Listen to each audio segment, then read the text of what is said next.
સુરત મહાનગરપાલિકા આરોગ્ય વિભાગની કાર્યવાહી સામે આવી છે। પાંડેસરા વિસ્તારમાં પાણીપુરીના વિક્રેતાના ત્યાં દરોડા પાડવામાં આવ્યા હતા। આરોગ્ય વિભાગ દ્વારા મોટા પ્રમાણમાં પાણીપુરીનો જથ્થાનો નાશ કરવામાં આવ્યો હતો અને પાંડેસરાના વાલક વિસ્તારમાં કાર્યવાહી હાથ ધરવામાં આવી હતી। ગંદકીમાં પૂરી બનાવવામાં આવતી હતી અને આરોગ્ય માટે હાનિકારક છે।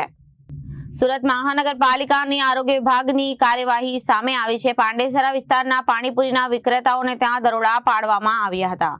આરોગ્ય વિભાગ દ્વારા મોટા પ્રમાણમાં પૂરીનો જથ્થો નાશ કરવામાં આવ્યો હતો। પાંડેસરાના વાલક વિસ્તારમાં કાર્યવાહી ગંદકીના પૂરી નાક બનાવવામાં આવતી હતી અને આરોગ્ય માટે હાનિકારક હતી અને ગંદકીમાં પૂરી બનાવવામાં આવતી હતી અને આરોગ્ય માટે હાનિકારક હતી।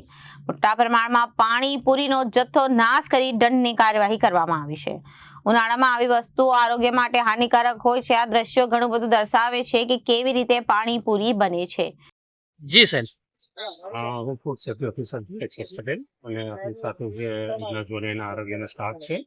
હાલમાં આપણે ઉનાળાની સિઝનમાં પાણીપુરીનું વેચાણ થાય છે, જેના લીધે આપણે આરોગ્યને નુકસાન થતું હોવાથી હાલમાં પાંડેસરા વિસ્તારમાં ગોવાલટ વિસ્તારમાં પાણીપુરીની જે પૂરીનું બનાવવાનું નાના પાયે ઉત્પાદન થતું હોય છે એ જગ્યાએ ચેક કરવામાં આવે છે। તેમજ પૂરીનો નાશ પણ કરવામાં આવ્યો છે, નોટિસ આપવામાં આવી છે, તેમજ પેનલ્ટી કરવામાં આવી છે, નોટિસ આપવામાં આવી છે। Bureau report, Janadesh news.